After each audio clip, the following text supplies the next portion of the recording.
Assalamualaikum warahmatullahi wabarakatuh. Salam sehat semuanya. Berjumpa kembali dengan saya Elvan Mauludi pada mata pelajaran Informatika. Pada kesempatan kali ini kita akan melanjutkan materi tentang pemrograman C++ mengenai looping. Looping atau loop atau perulangan adalah suatu operator yang terdapat pada bahasa pemrograman C++ yang digunakan untuk melakukan perulangan pada perintah program tertentu. Adapun jumlah berapa banyak perulangan yang dapat dilakukan oleh operator tersebut adalah bergantung pada pengaturan yang ditetapkan oleh programmer atau user itu sendiri. Langsung saja, pada tahap kali ini saya akan memulai dengan proses inisialisasi variabel pada baris kode program awal. Nah, di sini saya buat dulu inisialisasi variabel untuk looping while. Jadi kita satu-satu ya. Jadi ada 3 jenis pada bahasa pemrograman C++ itu ada 3 jenis bentuk operator untuk looping. Ada yang menggunakan while, ada yang menggunakan do while, dan ada yang menggunakan for. Untuk while itu adalah looping yang digunakan ya sebenarnya sama sih untuk melakukan looping semua, hanya saja ada perbedaan sedikit di sini. Kalau untuk while dia tidak memiliki pembatas akhir sehingga dalam baris operatornya itu perlu ditambahkan baris statement untuk pembatas atau penghenti kapan looping itu harus berhenti. Dan kalau pada do while itu juga sama, hanya saja pada do while itu proses looping minimal dicetak 1 kali. Kalau di pada while itu bisa dienolkan bisa, tapi kalau pada while minimal dicetak 1 kali dan seterusnya sesuai dengan keinginan seorang user. Sedangkan pada looping for itu hampir sama seperti while, namun pada for itu bentuknya membutuhkan 3 buah operan atau 3 buah Ya 3 buah operan. Butuh 3 operan untuk dapat melakukan looping pada penggunaan looping for. Oke, kita mulai lagi dari tahap awal ya. Kita mulai dulu satu-satu dari while. Pertama saya inisialisasi dulu variabel. Biasa saya sukanya tipe integer untuk proses belajar. Saya inisialisasi satu variabel bernama A. Fungsi dari variabel A itu adalah sebagai counter, alat penghitung seberapa banyak jumlah looping yang akan dilakukan pada variabel. Terus di sini saya buat nilai A sama dengan 15 titik koma. Jadi kemungkinan nanti looping akan saya buat sebanyak 15 kali iterasi atau 15 kali perulangan. Nah, di sini saya buat statement while-nya pada bagian baris ini. Ini saya hapus. Adapun bentuk sintak dari operator while itu yang pertama dimulai dengan kata-kata keyword while. While A lebih dari 0. Karena A nilainya 15, untuk membuat statement ini jadi true atau bernilai benar, kita buat A nilainya lebih dari 15. Berarti nanti akan berhenti saat nilai dari A itu sudah di bawah angka 0 atau sama dengan 0. A sama dengan 0, terus kita buka kurung kurawal, Nah, di sini kita tambahkan sebuah statement seperti ini. std count, terus buka kurung. Ini nilai A sama dengan terus buka kurung A, terus kita tambahkan lagi sedikit di sini. Enter, tutup kurung. Nah, saat proses ini dijalankan maka akan muncul tulisan nilai A sebanyak tak berhingga. Kenapa tak berhingga? Karena nilai dari logika ini akan selalu bernilai benar. A lebih dari 0, cetak A lebih dari 0 C. Nah, bagaimana untuk menghentikan prosesnya supaya berhenti di angka 15? Kita tambahkan statement pembatas. Statement pembatasnya itu adalah di sini saya menggunakan operator decrement. Jadi tanda -2 ini adalah operator decrement yang berfungsi untuk mengurangi nilai A sebanyak 1 setiap kali proses iterasi dilakukan. Jadi while dicek dulu pada saat while A lebih dari 0, true, kemudian dicetak hasil ini, dan tahapan selanjutnya nilai A dikurangi 1. Nah, jadi nilai A yang awalnya 15 sekarang saat diulangi nilainya berubah jadi 14. Terus setelah itu diulangi lagi, nilai A berubah jadi 13, 12, 11, 10 hingga akhirnya mencapai angka 0. Dan saat nilai A sudah berada di angka 0, maka nilai perhitungan ini akan bernilai false. Karena bernilai false, maka proses proses iterasi akan berhenti. Coba kita run dulu. Klik. Bismillahirrahmanirrahim.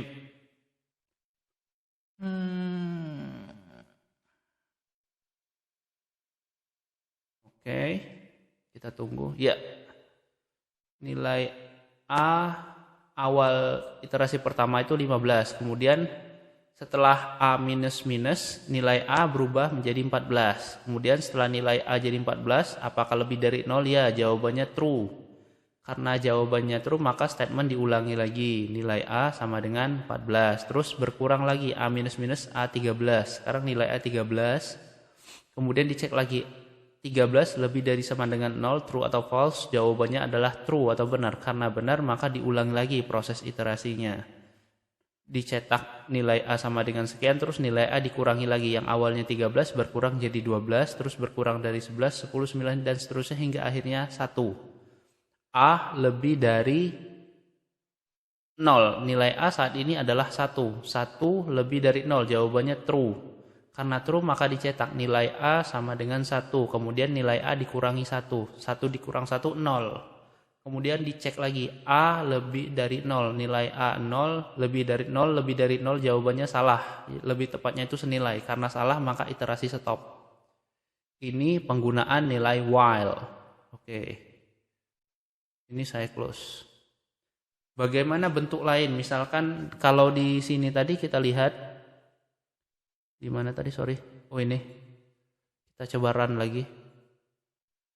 Pada penggunaan while di sini Anda lihat angkanya itu berkurang. Bagaimana jika kita ingin membuat suatu proses looping tapi angkanya bertambah? Ya, kita balik saja. Nilai A itu berapa? Misalkan nilai A adalah 15.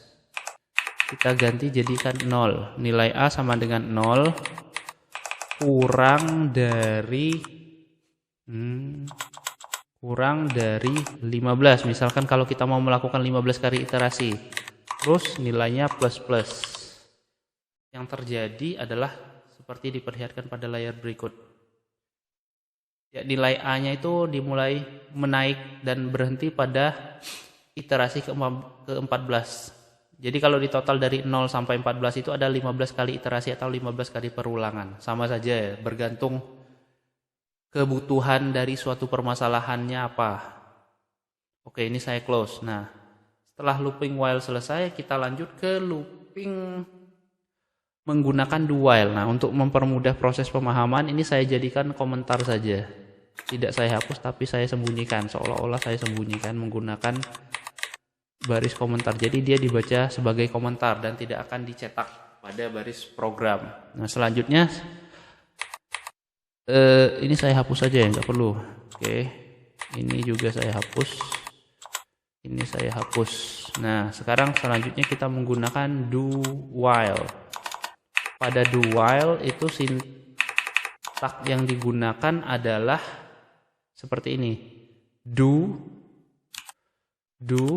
lakukan, while syaratnya apa? Kurung kurawal. Titik koma. Nah, do-nya apa? Di sini do-nya kita ambil saja dari sini. Sama seperti yang di awal. Do-nya ini kita lakukan cetak nilai ini. Ini saya turunkan saja. lakukan ini, terus nilai A ditambah, atau kita balik nilai A minus minus biar lebih gampang saja ya sebenarnya. A minus minus dengan while-nya adalah ini. Ctrl C, terus Ctrl V. A lebih dari 0. Nilai A awal kita ganti lagi ke 15. Jadi nilai A saat ini 15 lebih dari 0. Nah, kalau pada penggunaan looping while itu dicek dulu apakah statement yang terdapat parameter yang terdapat di dalam kurung atau rumus yang terdapat di dalam kurung ini bernilai benar atau salah. Kalau benar baru dieksekusi. Kalau salah tidak dieksekusi. Tapi berbeda dengan pada looping do while, yang dilakukan itu adalah dieksekusi dulu, baru dicek apakah nilai yang ada di dalam kurung ini benar atau salah. Kalau benar, baru dilakukan iterasi ulang. Jadi minimal 1 kali kalau penggunaan do while. Tapi kalau ini dicek dulu, bisa saja tidak terjadi looping 1 kali pun. Tapi kalau ini minimal 1 kali kalau pada do while. Oke, kita cek lagi apakah ada yang error atau tidak. Cek. Ya, sama saja hasilnya ya. Seperti while tadi. Nilai A 15, 14, 13 dan seterusnya sampai 0. Oke. Nah, ini untuk yang kedua. Sekarang yang ketiga itu looping for. Ini saya sembunyikan lagi materi yang ini biar lebih gampang. Saya tutupi dulu pakai perintah command strip. Kenapa saya menggunakan strip 2 kali ini? Saya jadikan sebagai command. Biasanya dalam membuat suatu program itu kita kadang suka lupa bahwa program yang sudah kita buat sebelumnya itu ternyata benar. Tapi mungkin karena berbagai macam faktor, mungkin salah satu faktornya adalah kelelahan. Bisa jadi kita membuat suatu program baru ternyata itu salah. Dan kalau baris program sebelumnya itu kita hapus, berarti kita tidak punya catatan untuk kembali ke posisi semula. Tapi kalau saya buatnya seperti ini, misalkan terus saya buat program baris baru ternyata salah, saya tinggal hapus dan ini saya bisa kembalikan seperti semula, seperti ini lagi. Nah, jadi saya tidak kehilangan kegiatan kerja yang saya lakukan sebelumnya itu tidak saya hapus. Saya tetap bisa kembali ke posisi semula, tapi ini sebagai catatan. Nah, oke, sekarang lanjut ke looping jenis ketiga, yaitu looping menggunakan keyword for. Statementnya itu seperti ini. For, buka kurung, titik koma. Nah, di titik koma ini terdapat 3 buah operan yang harus diisi. Kemudian perintah loopingnya nanti seperti apa. Nah, di sini kita ambil saja yang ini tadi, masih sama biar gampang.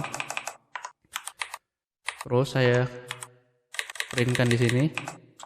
Nah, bedanya kalau pada looping for, inisialisasi variabel itu tidak perlu dilakukan di awal seperti ini. Kita bisa tutup ini. Saya tutup saja. Saya sembunyikan. Kita bisa lakukan itu di sini.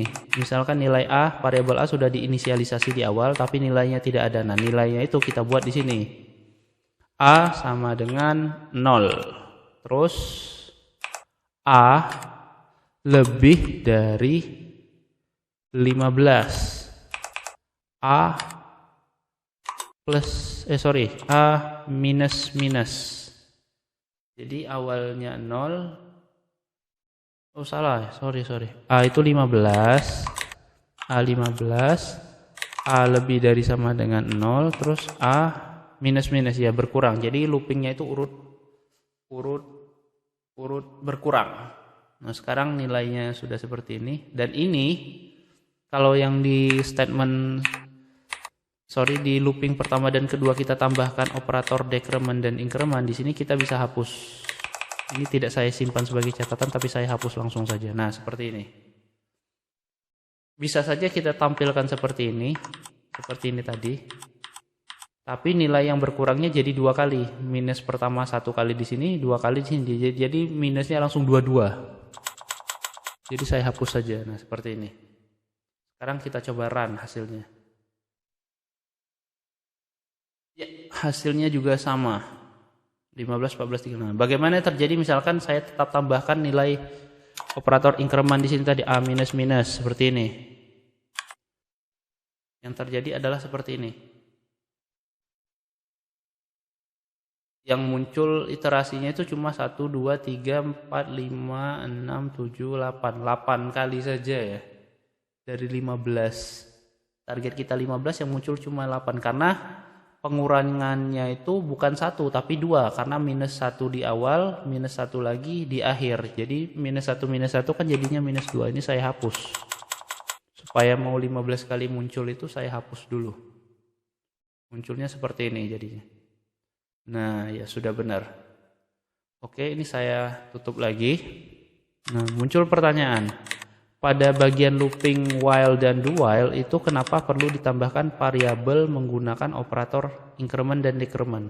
Tujuan dari operator ini, seperti yang saya sebutkan awal, adalah sebagai stopper, penyetop.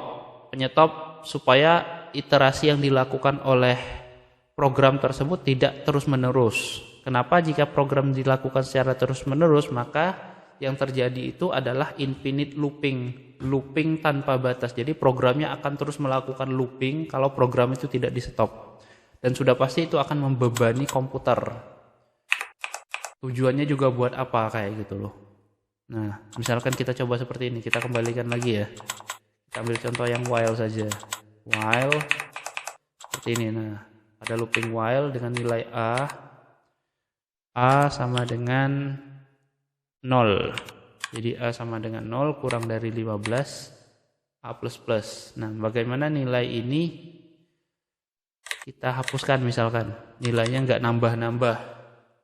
Yang terjadi adalah infinite looping. Coba kita jalankan. Ya, jadi programnya akan terus bernilai 0 tanpa ada penambahan atau perubahan nilai A itu terus 0 terus. Dan karena nilainya 0 berarti true terus. Nilainya akan selalu bernilai benar. Karena nilai selalu bernilai benar, otomatis proses looping tidak akan berhenti. Sampai diakhiri secara manual. Saya klik tombol close itu baru stop. Kalau nggak diklik close, dia tidak akan pernah stop.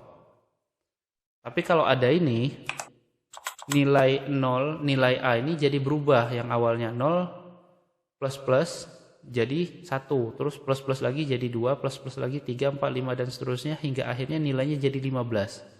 15 kurang dari sama dengan 5 itu otomatis salah. Karena 15 dan 15 itu nilainya senilai. Karena salah, maka looping jadi bisa stop. Seperti ini tadi. Nah, bisa stop itu karena nilainya dibatasi.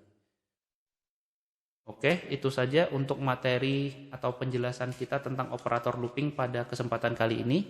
Jika ada salah-salah kata saya mohon maaf. Jika ada koreksi atau materi yang kurang jelas silakan disampaikan melalui kolom komentar.